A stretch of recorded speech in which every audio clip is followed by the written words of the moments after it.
안녕하세요. 전 응급의학과 전문의로 일하고 있는 의사입니다. 매일 생사를 다투는 전쟁터 같은 곳이 바로 응급실인데요. 이곳에선 여러 가지 이유로 가족을 떠나보내는 일이 비일비재하게 일어나고 있습니다. 멀쩡하게 가족들과 저녁 식사를 함께 했던 아버지가 아침에 눈을 뜨지 못하기도 하고요. 식당에서 열심히 일하던 어머니가 음주운전 차량에 치여 세상을 떠나기도 합니다. 또 유치원에 잘 갔던 아이가 기도에 간식이 막혀 엄마 아빠와 뜻밖의 이별을 하는 안타까운 일이 벌어지기도 하죠. 이런 일들을 매일같이 봐야 하는 의사지만 아직도 적응이 잘 되지 않습니다. 의사는 환자에게 감정을 이입하면 좋지 않다는 걸 알고 있지만 가족을 잃고 슬픔에 잠긴 사람들을 보고 있자면 제 아픈 과거가 떠올라 제 감정도 그들에게 동화되곤 합니다. 제게도 가족에 관한 아픈 사연이 있습니다. 몇몇 친한 지인들 말고는 제 사연을 알고 있는 사람이 드문데요. 오늘은 여러분들께 제 이야기를 들려드리기 위해 이렇게 사연을 보냅니다. 제 유년기를 가만히 되돌아보면 크게 부족함이 없었어요. 딱 한 가지만 빼고요. 그건 바로 엄마라는 존재였는데요. 전 9살 때 엄마를 잃었습니다. 엄마를 잃었다는 그 말은 엄마가 돌아가셨다는 뜻은 아닙니다. 엄마는 절 남겨두고 아버지를 피해 가출을 했습니다. 이제 무슨 말인지 이해가 가시죠? 저희 집은 소위 말하는 잘 사는 집안이었습니다. 친할아버지 할머니와 함께 살았는데요. 높은 담장과 넓은 정원이 있는 커다란 2층 집에 살았죠. 할아버지는 버스 회사를 운영하고 계셨고 아버지도 할아버지 회사에서 사장으로 재직하고 계셨죠. 할아버지의 운수회사는 참 잘 됐다고 해요. 천안 시내엔 온통 할아버지 회사 버스가 돌아다녔으니까요. 그렇게 우리 집이 잘 사니까 저도 우쭐하는 마음이 있었죠. 지금은 좀 창피한 이야기지만 친구들한테도 어깨에 힘 좀 주고 다니며 유세 아닌 유세를 떨고 다녔답니다. 외동아들이었던 전 온 집안의 사랑을 한 몸에 받았습니다. 어릴 적 해보지 않은 게 없을 정도였어요. 당시엔 접하기 쉽지 않았던 승마, 테니스, 수영, 스키 같은 운동을 모두 배웠고요. 피아노 선생님과 영어 선생님이 절 가르치기 위해 우리 집에 방문을 하셨을 정도였으니까요. 게임기며 장난감이며 유명 작가의 비싼 동화책까지 절 위한 물건들이 집안에 가득했습니다. 재벌까진 아니었지만 아마 준재벌 정도는 됐던 것 같아요. 이쯤 되면 남부러울 것 없이 행복한 유년 생활을 했을 것 같지만 꼭 그렇지만은 않았습니다. 그건 아빠와 엄마의 사이가 좋지 않았기 때문이었는데요. 엄마는 보수적인 남편과 시부모님을 모시고 살면서 매일같이 죄인처럼 살았습니다. 당시 저희 부모님과 전 2층에서 생활을 했었고 할아버지와 할머니는 1층에서 지내셨는데요. 엄마는 항상 새벽녘에 일어나 삼시세끼를 준비해야 했고 혹독한 시집살이를 하셔야 했습니다. 아직도 엄마를 부르는 앙칼진 할머니의 목소리가 생생히 들리네요. 예, 블라우스 좀 다리라고 했는데 아직도 안 다려왔니? 너는 왜 이렇게 행동이 굼뜨니? 죄송해요, 어머니. 고기 핏물을 좀 빼느라 정신이 없어서요. 이이가 갑자기 갈비탕을 먹고 싶다는 바람에 죄송해요. 얼른 다려올게요. 됐다. 이제 나가야 하는데 그걸 어느 세월에 다리니? 됐고 너는 아범 갈비탕이나 끓이거라. 네. 제가 기억하는 엄마는 늘 눈치를 보며 어깨를 잔뜩 움츠린 모습이 가장 많았습니다. 환하게 웃는 모습이 잘 기억나지 않을 정도로요. 엄마는 시부모의 등살과 남편의 무관심으로 계속 지쳐만 갔습니다. 그래도 초등학교를 다니기 전에는 엄마의 따뜻한 온기를 느낄 날이 많았지만 어느 순간 엄마는 기계적으로 부엌과 마당만 드나드는 사람이 되어 있었죠. 집이 그렇게 부자였는데 왜 엄마만 살림을 했냐고요? 아닙니다. 저희 집엔 집안일을 하는 분이 두 분이나 계셨고 운전과 정원을 관리하는 기사분도 계셨어요. 그런데도 엄마가 그렇게 바빴던 이유는 바로 집안 때문이었죠. 큰 운수회사를 운영하는 할아버지의 집안에 비해 찢어지게 가난했던 엄마의 집안이 문제가 되었던 거죠. 엄마는 할아버지 회사에서 격리 일을 하셨는데 사장이었던 아빠와 사랑에 빠져 결혼까지 하게 되었습니다. 당연히 보잘것없는 엄마의 집안 때문에 할아버지 할머니는 두 사람의 결혼을 극심히 반대했지만 되돌리기엔 너무 늦은 상태였다고 합니다. 이미 엄마의 뱃속에 제가 있었다는 이유 때문이었죠. 또 당시 엄마에게 홀딱 반한 아버지는 할아버지 할머니의 반대에도 쌩 고집을 피우며 엄마랑 결혼하겠다고 난리를 피웠대요. 할아버지는 회사 사장이라는 사람이 직원과 눈이 맞아 임신까지 했는데 내팽개쳐 버리듯 헤어지게 만들 수 없다고 생각하셨나 봐요. 아무래도 회사 직원들의 눈도 있었고 대외적인 이미지도 있었으니까요. 여하튼 그렇게 저희 부모님은 결혼을 하게 되었고 어머니는 시부모님을 모시며 살게 된 것이었죠. 하지만 엄마가 눈에 차지 않았던 할머니는 마치 복수라도 하듯 엄마를 괴롭혔습니다. 가사 도우미가 있는데도 굳은 일은 꼭 엄마를 시켜 부려먹었고 너무 무리한 일을 시키면서도 엄마가 해내지 못하면 온갖 타박과 멸시를 쏟아부으셨어요. 아마 마음씨 좋은 가사 도우미 아주머니들의 도움이 아니었다면 엄만 벌써 쓰러져 돌아가셨을지도 몰라요. 어린 제게도 엄마의 고통이 고스란히 느껴졌으니 얼마나 고되셨겠어요. 아무리 시집살이가 독해도 사랑하는 남편의 따뜻함이 있었다면 덜 괴로웠겠죠. 하지만 아버지는 그렇지 못했습니다. 엄마랑 결혼하겠다며 그렇게 쌩 난리를 피웠던 아버지 마음이 점점 변해버린 것이었죠. 아버진 엄마의 고통을 조금도 이해하지 않았고요. 언젠가부터 엄마의 목소리를 외면하기 시작하셨죠. 심지어는 엄마에게 손까지 대기 시작했습니다. 화분이나 액자 같은 것이 부서지면 엄마가 펑펑 울고 아버지가 불같이 화를 내면 엄마의 눈두덩이가 꼭 부어올랐어요. 특히 아버지가 술을 마시고 돌아오는 날에는 더 심했고요. 어느 날부터 엄마는 아버지가 늦게 들어오는 날이면 늘 불안해하셨죠. 아버지가 술을 드실 것 같은 기미가 보이는 날에는 엄마는 항상 저를 불러다 놓고 이렇게 말했습니다. 희석아, 아버지 돌아오시면 꼭 아빠한테 오늘 유치원에서 배운 동요를 불러드리렴. 희석이 할 수 있지? 나 할 수 있어. 오늘 그거 10번 넘게 불렀어. 그래, 그래. 우리 희석이 참 착하다. 아빠 오시면 율동이랑 같이 그 노래 불러드려야 한다. 꼭? 알았어. 내가 아빠한테 그 노래 불러줄게. 그땐 제가 너무 어려서 불안한 엄마의 눈빛을 읽지 못했습니다. 엄마는 아버지가 술을 드시고 오는 날엔 꼭 손찌검이 있다는 걸 아신 거였어요. 외동아들이라면 껌뻑 죽는 아버지에게 제 애교는 어머니가 덜 맞을 수 있는 유일한 방법이었던 거죠. 당시에는 그저 아버지가 내 노래를 듣는 걸 기다리시나 보다.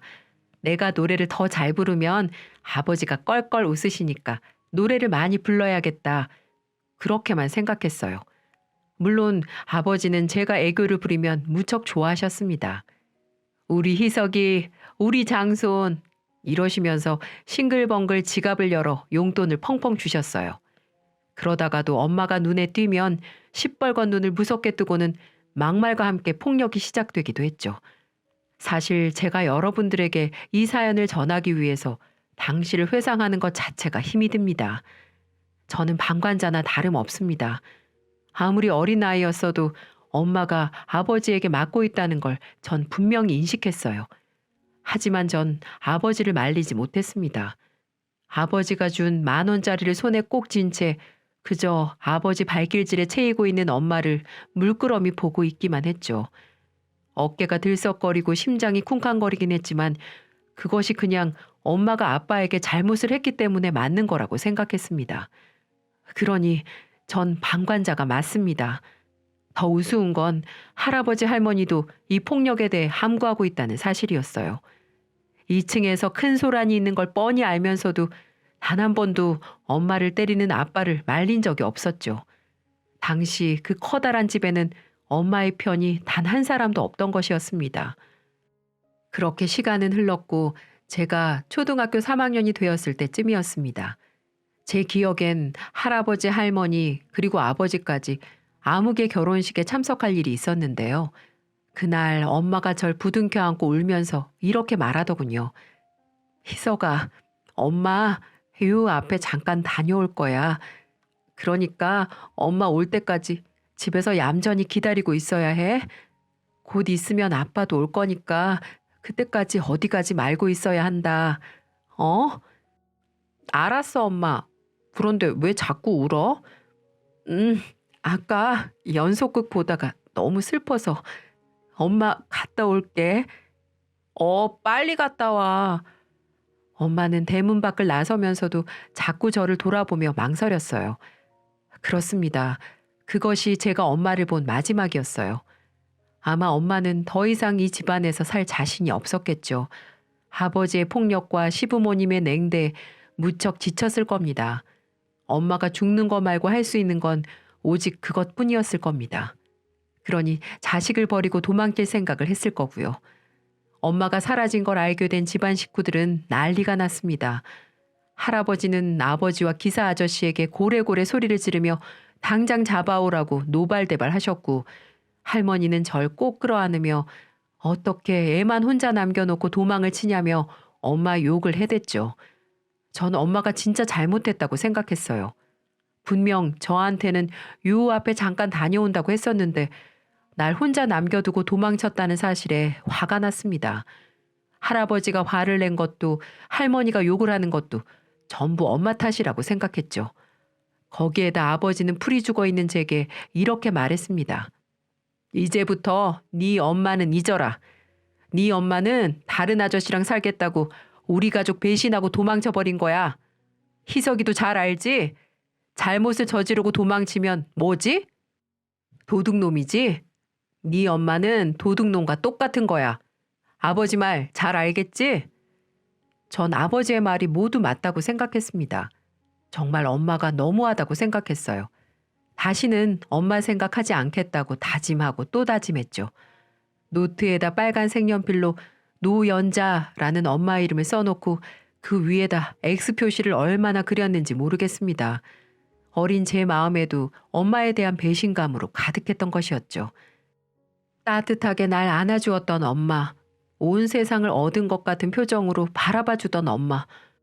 제게 준 그 모든 사랑들이 거짓말이라는 생각이 들자 엄마에 대한 미움이 커져만 갔습니다. 그리고 몇 달 지나지 않아 저희 집에 웬 낯선 아줌마가 아빠와 함께 오더군요. 아버진 그 아줌마를 새어머니라고 부르라고 했습니다. 저도 알고 있었어요. 그 아줌마는 아빠가 엄마를 대신할 사람을 구한 것이라는 것을요. 전 거리낌 없이 그 아줌마를 새어머니라고 불렀습니다. 진짜 엄마라고 생각해서 부른 건 아니었고 이 아줌마도 금방 도망칠 거라고 생각했기 때문이었죠. 이 아줌마도 곧 아버지에게 맞을 테고 할머니의 괴롭힘에 견디지 못할 거라고 생각했습니다. 하지만 제 예상은 완전히 빗나가 버렸죠. 아버지는 엄마와는 다르게 그 아줌마를 때리지 않았고 오히려 소중한 신주단지 모시듯 대했죠. 할머니도 마찬가지였고요. 그렇게 엄마를 부려먹었던 분이 아줌마들 있는데 뭐하러 부엌에 드나드냐며 새어머니를 아끼는 겁니다. 어린 제 눈에도 그건 좀 이상해 보였어요. 왜 온 집안 사람들이 새어머니를 엄마와는 다르게 대하는 걸까? 엄마는 우는 날이 많았는데 왜 새어머니는 웃는 날만 있는 걸까? 하지만 그것을 어린 제가 이해하기는 무리였겠죠. 저는 그런 복잡한 집안 상황을 모른 척 이해하며 자랐습니다. 그대로 절 끔찍이 아끼던 조부모님과 아버지 덕분에 많은 사랑을 받으며 성장했죠. 공부도 열심히 해서 의대도 갔고요. 예쁜 여자친구도 만나 일과 연애도 열심히 하고 있습니다. 그렇게 전 친어머니라는 존재를 지우고 살았습니다. 언젠가 아버지에게 친어머니에 대한 질문을 한 적이 있었지만 너 버리고 도망친 년이 뭐가 궁금하냐며 역정을 내시더라고요. 그 뒤로부터는 아버지에겐 엄마에 대한 말을 일체 꺼내지 않았습니다. 그래도 가끔은 엄마 생각을 떠올렸어요. 나이를 먹고 어른이 돼 보니까 그전에는 깨닫지 못했던 것들을 알겠더라고요. 엄마가 참 더러운 집안에 시집을 와서 고생만 했구나. 하루가 멀다 하고 아버지한테 맞았는데 몸 다 상하셨겠구나. 지금은 뭐하고 사실까? 재혼은 하셨을까? 그런 자연스러운 궁금증이 생기곤 했죠. 하지만 거기까지였습니다. 굳이 찾으려 하지도 않았고 친어머니에 대한 필요성도 느끼지 못했습니다. 제 마음속 깊은 곳엔 아직도 날 버리고 도망친 엄마였으니까요. 그러던 어느 날이었어요. 응급실 당직을 서고 있는데 아주 급한 환자가 이송돼서 왔더라고요. 심한 복통을 호소하는 70대 여성이었는데 복부가 심하게 팽창해 있고 황달기도 있었습니다. 전 간 경변을 의심했는데요. 염증 때문에 간이 섬유화가 되는 이 질병은 복수가 차거나 황달이 생기는 증상이 일어나기도 하기 때문이죠. 우선 통증을 줄여주는 처치를 하고 다음날 정밀 검사를 하기로 결정했어요. 그때까지만 해도 그 환자가 누군지도 몰랐습니다. 차트에 적힌 노연자라는 이름을 보고 다시 환자의 얼굴을 자세히 들여다보았죠. 그렇습니다. 제 친모가 확실했습니다. 하나밖에 없는 9살 아들을 버리고 도망친 그 엄마가 틀림없었습니다. 글쎄, 그때 기분을 뭐라고 표현해야 할까요? 꿈에 그리던 엄마도 아니었고 찾고 싶었던 엄마도 아니었습니다. 그저 미움으로 가득한 엄마였죠. 내가 싫어서 날 버리고 도망친 엄마였는데, 그런 엄마였는데 왜 그렇게 눈물이 쏟아지던지요.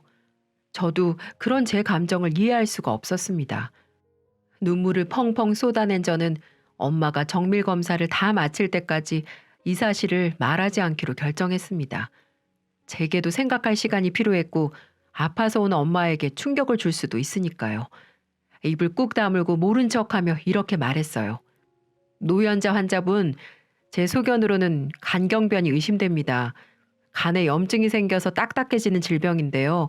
좀 더 자세한 검사가 필요해요. 내일 조직 검사랑 CT도 찍어볼게요. 네, 선생님, 알겠습니다. 힘없이 말하는 엄마가 왜 이렇게 불쌍하던지요. 엄마를 병원에 모시고 온 보호자는 함께 일하는 식당 아주머니였는데 그분 말고는 딱히 가족도 없어 보였습니다. 전 일부러 다음날 스케줄을 비워놓고 엄마의 정밀 검사를 지켜봤습니다. 어휴, 선생님, 감사합니다. 이렇게 친절하게 봐주셔서 죄송하네요. 아니, 괜찮아요. 그런데 가족분은 없으세요? 네, 이 나이 먹도록 혼자 산답니다. 아들 하나 있는데요. 아주 먼 곳에서 살아요. 아, 그래요? 네, 딱 선생님과 비슷한 나이일 거예요. 참 잘생겼는데. 엄마가 희미한 미소를 지으며 그렇게 말하는데 정말 피라는 것은 속일 수 없는지 가슴이 너무 아팠습니다. 바로 코앞에 있는 아들도 못 알아보면서 아들이 잘생겼다고 자랑하는 그 모습이 너무 처량해 보였어요. 하지만 엄마의 불행은 거기서 그치지 않았습니다. 정밀 검사 결과가 심상치가 않은 겁니다. 간경변인 줄 알았던 제 소견은 틀리지 않았지만 간경변에다 간암까지 의심되는 상황이었죠. 제가 슬쩍 종양내과 선생님에게 여쭤봤는데 그분도 간암 3기로 판정하셨어요. 왜 우리 엄마는 젊었을 적부터 지금까지 이렇게 힘든 인생을 살아야만 했을까요? 저를 버리고 떠난 엄마의 삶이 어떤지는 정확히 몰랐지만 고단한 인생이라는 건 어렵지 않게 알 수 있었습니다. 전 엄마를 조용한 곳으로 따로 불러 말했어요. 노연자 환자분, 검사 결과가 나왔어요. 네, 선생님. 큰 병은 아니지요?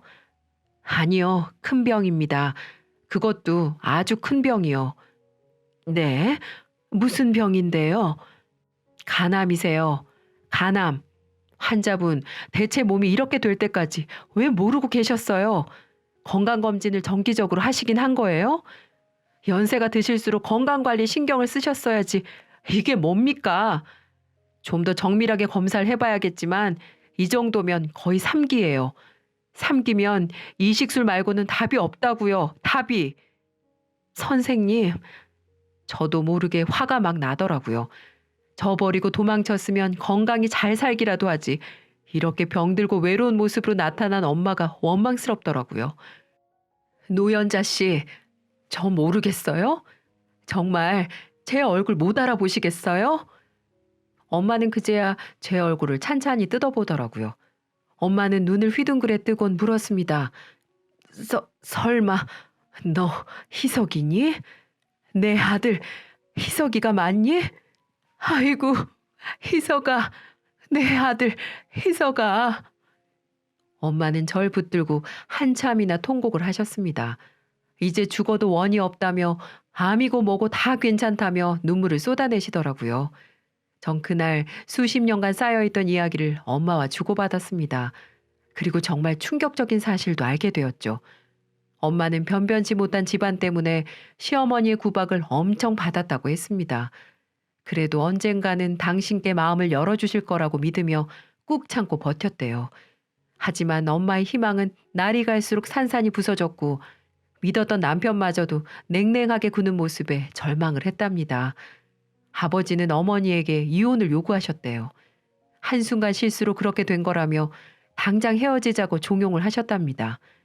엄마는 아버지와 헤어지기로 몇 번이나 갈등했지만 차마 그럴 수가 없었대요. 아버지와 할머니는 엄마에게 절 포기하고 나가라고 했다는 겁니다. 하지만 제가 눈에 밟힌 엄마는 아이의 양육권을 넘기지 않으면 절대 이혼하지 않겠다고 버텼고 그때부터 괴롭힘은 더욱 심해졌다는 거였습니다. 엄마는 아버지에게 여자가 생겼다는 걸 알았대요. 그것도 엄마가 영 눈에 차지 않아 했던 할머니가 직접 골라준 여자라는 것이었습니다.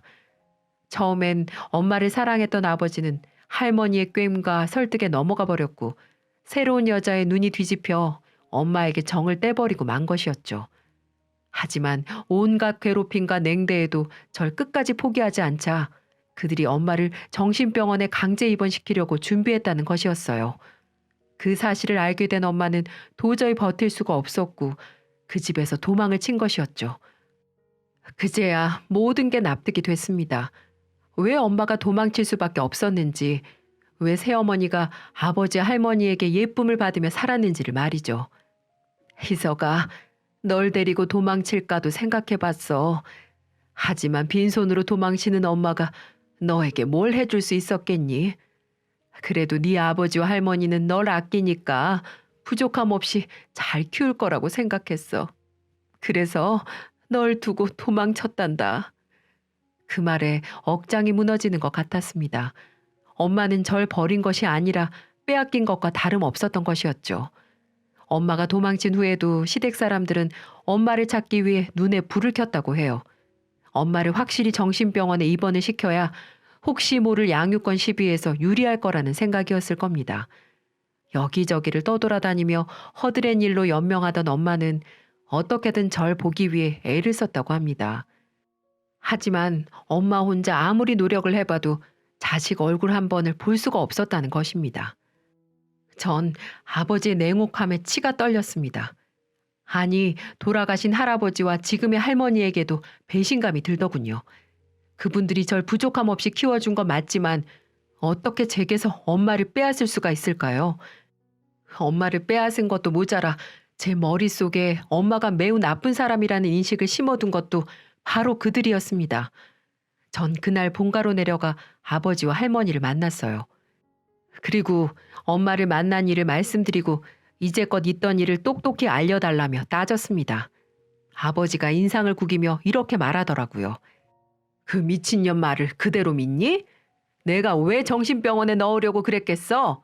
자꾸 아빠 의심하고 사사건건 트집 잡고 그러면 정신병이지. 안 그래?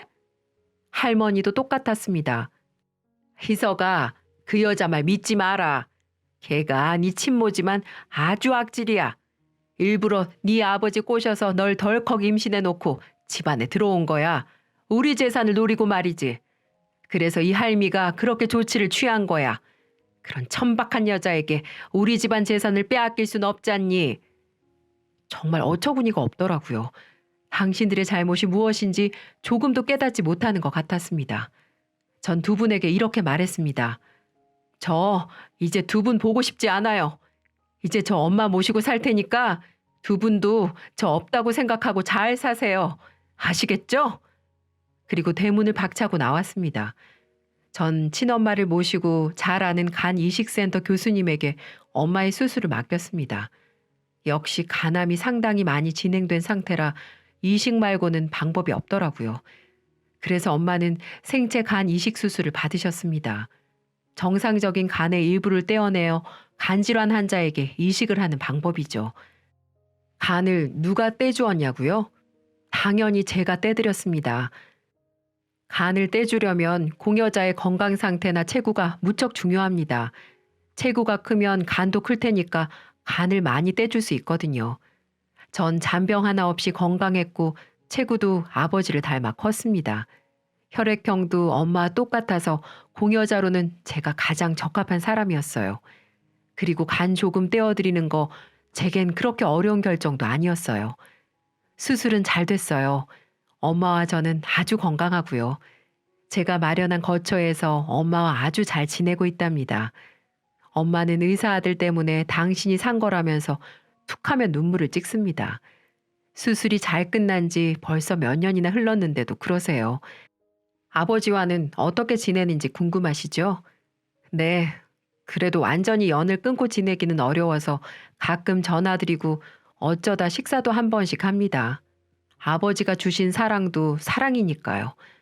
요새 아버지는 엄마 안부를 묻기도 하네요.